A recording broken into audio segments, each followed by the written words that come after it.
Yasi Pressman binulabog ang sambayanan at netizens na alala ang ganap at sobrang kinilig ang mga ito. Bagamat hindi na pinapalampas ng sambayanan ang mga eksena noon sa seryeng FPJs ang Probinsyano, kung saan Kukuyasi o Karyana pa ang magkatambal. Halos nakatatak na sa mga isipan ang bawat ganap na mapasa hanggang ngayon ay hindi nila makakalimutan.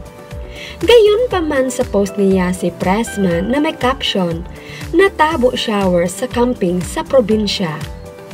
Brought my shower essential with me too at Crimsac Philippines, long and luscious. Been on the Crimsac bottle for 6 years now. Love you guys.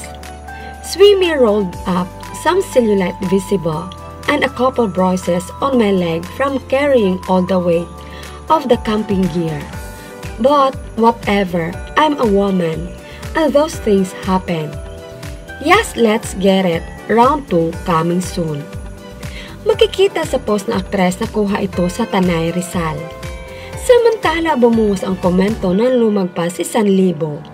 Agad naman may naalala ang netizens dahil kung matatandaan ay ginanap sa Tanay, Rizal ang isang shooting ng FPJs ang Probinsyano. Saan ng netizens? Parang eksena mo yan si Aliana naligo tapos naubusan ng tubig. Tapos si Cardo biglang napatakbo para kunan ka ng tubig kasi hapdi na mata mo.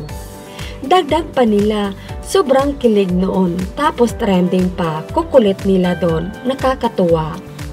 Talagang idinitalye ng netizens ang mga ganap noon.